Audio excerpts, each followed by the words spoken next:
Nagpailang political critic o photographer sa usa ka kanhi mayoralty candidate sa Lapu-Lapu City, nagpa-blatter human gikatahong gibunalan og tubo sa duha ka wa mailhing mga lalaki samtang padung unta siya sa barangay hall sa Pusok aron motambong sa gipatawag nga dialogue. Ani ang report.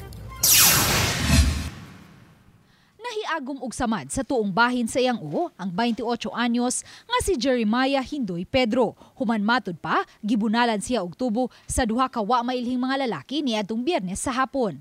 Matud ni Jeremiah, pagawa siya sa Eskina Mustang alas 2:50 sa hapon kay padung unta siya motambong sa dialogue nga gipatawag sa barangay apan giatangan siya sa duha ka wa mailhing lalaki luwan sa motorsiklo.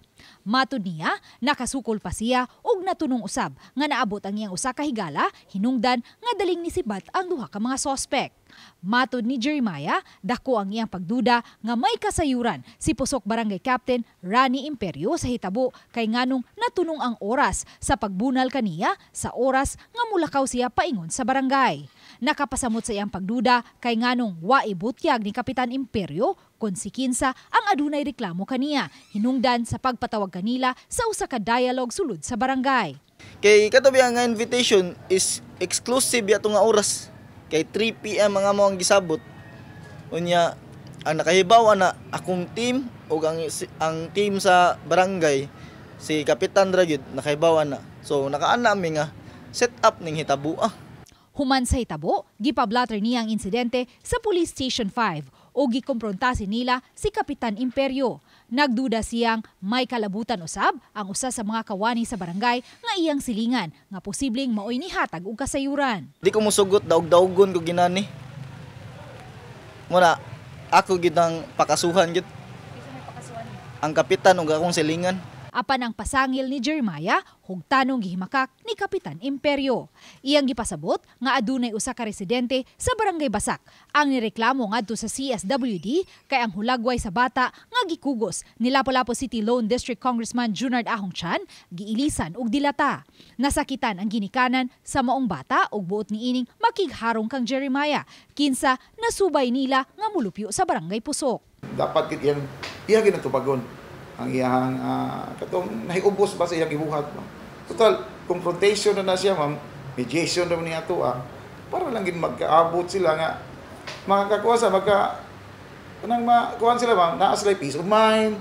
Gipasabot usab ni Kap Imperio kung nganong wa niya gipatik sa invitation letter ang pangan sa reklamante. Nahitabo na maguna sa una, ma'am, nga doon na tayo na invitation ba niya nahibawaan sa kuan nga gireklamo sa silingan niya iyang gisung. Nag-away na noon. Dugang ni Kapitan Imperio, dihang nipatimaw si Jeremiah sa barangay hall ni adtong Biyernes sa hapon. Human kini nagpa-blotter sa pulis, nadungog niya sa kampo nila ni Jeremiah nga nasubay ang mga lalaking namunal nga mga tawo ra usab sa kanhi mayoral candidate. Ma'am, nay nag-message atong kauban ni ma'am. Ingon siya mo nga nakaila daw siya sa sakyanan nga gisakyan nga motor. Ato bining kauban tawo ni ko ni tawo na ni Takahashi. Ni ana ba? Pag komentaryo ba puto ingon siya nga ay dili tinuod ni ana siya na po ni ana. Dili tinuod. Yan na pong gikuan yon nabasa na ko siya glain.